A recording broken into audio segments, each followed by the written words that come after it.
Are you interested in an anti-inflammation diet? I became interested in omegas and their role in inflammation when my dad was diagnosed with plugged arteries, 90% plugged arteries, that is, in a man who looked essentially fit and ate his fruits and vegetables. This video shares what I learned. Confused by this, I started looking into the scientific literature and nutrition guidelines to look at the interaction between omegas and your body. I found that omegas are fats that contribute to smooth skin, brain repair, heart health, and more. Also, omegas function differently based on their structure. I also learned that some omegas are essential, just like vitamins. Your body does not make them. You need to consume them in your diet to maintain health. Interestingly, essential omegas must be consumed in a balanced way because an imbalance in essential omegas in your body has been reported to be unhealthy and cause weight gain. I looked more into these essential omegas. So I found out that there is a yin and yang of these essential omegas. The primary essential omegas are omega-3 and 6. They are essential in your diet. Omega-3 and 6 have opposing actions involved in adjusting and regulating organ function. Important organ functions such as blood pressure, heart rate, fat storage, and interestingly also mood and brain health. Additionally, we'll see their effects in maintaining bone strength and in fighting infection. So there is a yin and yang of omegas. A healthy omega-3 and 6 balance helps avoid disequilibrium in these important organ functions and therefore helps avoid disease. Then I wondered, how does this relate to my dad and his situation? And I did more research and more reading and found out that there is a modern diet crisis with respect to omegas. Our ancestral diet balanced omega-3 and 6 for optimal health. However, our Western diet isn't omega-3 and 6 balanced and risks our health. After doing more reading on the evolution of this, I found that the human diet has worsened from an omega-3 to 6 ratio or balance of 1:1 to a serious imbalance now of a ratio of 1:15 in the Western diet across industrialized nations. Then I wondered, what's an easy way of getting this right? And by looking at the different food guides and scientific literature, I found that for a healthy balance of omega, remembering a few numbers such as 3, 2, and 1 can help you plan your diet. Why do I say 3? 3 because the Canadian and US food guides recommend at least 3 grams of omega-3 a day, and 1 and 2 because science often shows that an omega-3 to 6 ratio greater than 1 to 2 is often linked to disease. These numbers are important to remember as targets because omega-6 is in fact pro-inflammatory. So while this is important in fighting infection and in wound healing, too much omega-6 is actually linked to increases chronic diseases such as diabetes, dementia, cardiovascular disease, rheumatoid arthritis, and even cancer. So aim for 3 grams of omega-3, so 3 for 3, and about 6 grams of omega-6, so 6 for 6. These numbers, 3 for 3 and 6 for 6, are simple ways to help you remember your targets. My next quest was to look into the omega-6 situation and why there is such an imbalance in omega-3 and 6 levels in our diet. I learned that foods high in omega 6 are very common in the Western diet. Many regular servings exceed 6 grams of omega 6. For example, 1 tablespoon of some oils such as safflower oil, soybean oil, sunflower oil, rapeseed oil, and corn oil provide an excess of 6 grams of omega 6.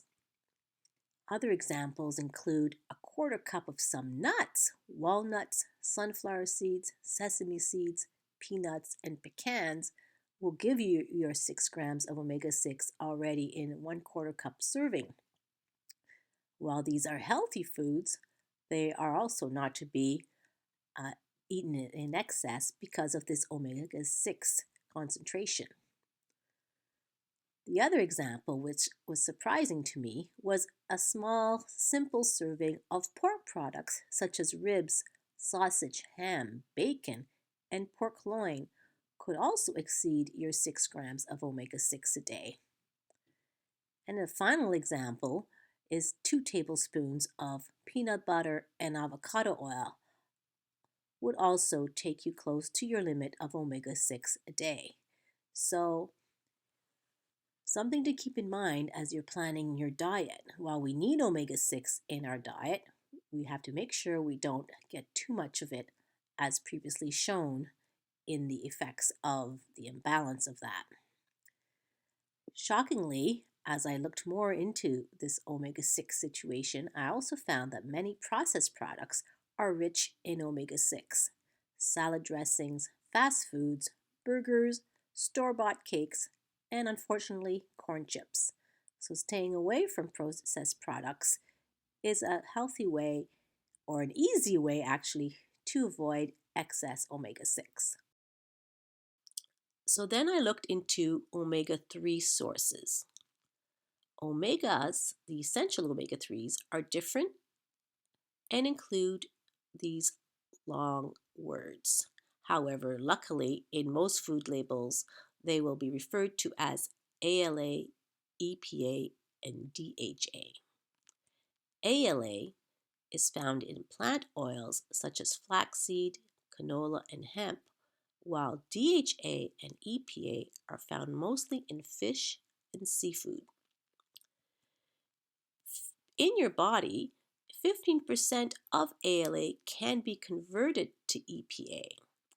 However, to get your 3 grams of omega 3 a day, you would have to eat a lot of plant oils to get your EPA and DHA needs.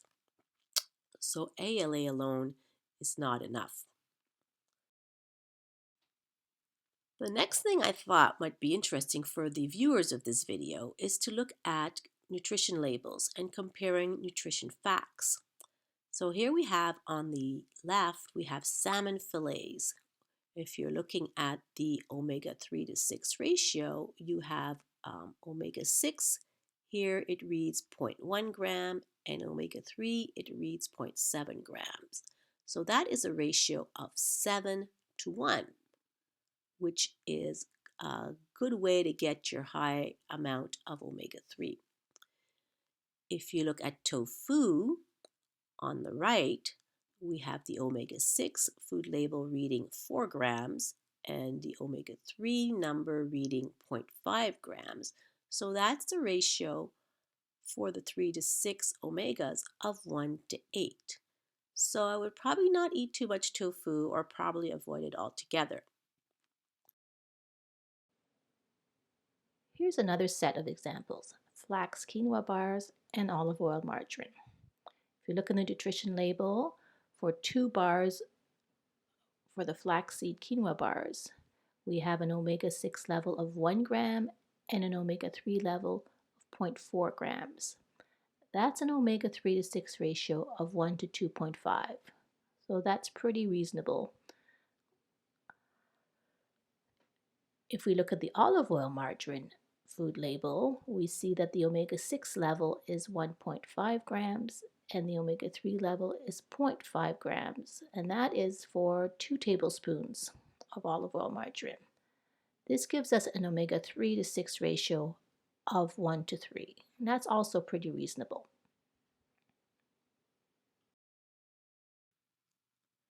I also thought it would be important to show how different oils have different percentages of omega 6 and omega 3. This figure here shows different oils, and in blue we have the amount of omega 6, and in orange we have the amount of omega 3. It's important to see how some oils are very high in omega 6 compared to omega 3.